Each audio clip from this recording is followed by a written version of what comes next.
Mesdames et messieurs, chers invités, bonjour. C'est un grand honneur pour moi de prendre la parole à cette occasion si significative. Je ne cesserai jamais d'exprimer ma profonde gratitude à l'organisation Réseau international des femmes pour la démocratie et la paix pour l'initiative noble de la création du prix Victoire pour la démocratie et la paix. Comme chaque année, depuis ma libération de prison, je vous remercie de l'opportunité que vous me donnez de participer à distance à cet événement de remise de prix. Je tiens tout d'abord à remercier chaleureusement les membres du jury pour leur travail minutieux et leur impartialité dans le choix des lauréats. Leur expertise et leur engagement ont permis de mettre en lumière des initiatives importantes pour la paix, la démocratie, la liberté d'expression, les libertés des droits humains et la justice sociale. Je voudrais également féliciter chaleureusement tous les lauréats qui ont déjà reçu ce prix ou qui vont le recevoir aujourd'hui, qui, par leur engagement exemplaire, ont contribué d'une manière ou d'une autre à la construction de la paix, le respect de la personne humaine, de la justice sociale dans le but d'améliorer la qualité de vie de la population dans la région des Grands Lacs africains. Leur travail courageux et déterminé fait une réelle différence et mérite toute notre admiration. Je remercie également tous les participants de cette journée, qu'ils soient présents pour la première fois ou qu'ils se donnent la peine d'y participer chaque année depuis la création du prix Victoire pour la démocratie et la paix. Votre présence témoigne de l'importance que vous accordez à la paix et à la stabilité dans notre société, surtout pour la région des Grands Lacs africains. Votre engagement est essentiel pour créer un avenir pacifique et juste pour tous. Le prix Victoire pour la démocratie et la paix a été créé pour honorer les efforts inlassables des acteurs de la paix dans un monde trop souvent secoué par les conflits. Ce prix l'appelle que chaque petit geste, chaque action pour la paix compte et impacte durablement. Cependant, en dépit des efforts constants pour promouvoir la paix, nous devons tous être conscients des défis majeurs auxquels nous sommes confrontés. La situation de sécurité dans la région des Grands Lacs africains et en particulier en République démocratique du Congo demeure tragique et préoccupante. Les violences, les conflits armés et les déplacements massifs de population continuent de toucher des millions de vies. Les femmes et les enfants, malheureusement, sont les premières victimes de cette insécurité persistante.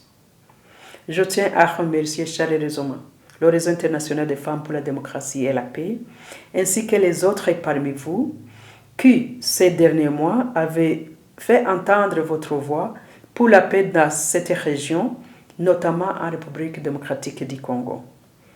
Votre engagement constant et vos actions déterminées pour la paix en Afrique des Grands Lacs sont d'une importance capitale dans son contexte de crise. Je fais appel à toute personne ici présente, ainsi qu'à toute personne dans le monde qui aime la paix, pour qu'ensemble, nous fassions entendre notre voix. Nous devons travailler ensemble pour mettre fin aux violences faites aux femmes et aux enfants à l'est de la République démocratique du Congo et dans toute la région des Grands Lacs. La guerre, les conflits armés, la souffrance des innocents doivent cesser. Je fais également un appel aux particuliers aux femmes qui occupent des postes à responsabilité, tant au niveau mondial qu'au sein de la région, pour qu'elles jouent un rôle plus actif et déterminant dans la recherche d'une solution adéquate et durable au conflit à l'est de la RDC.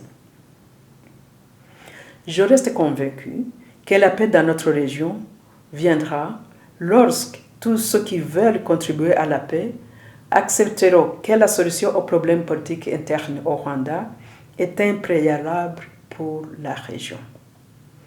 Le dialogue qu'on exige pour la République démocratique du Congo doit aussi être exigé pour le gouvernement rwandais.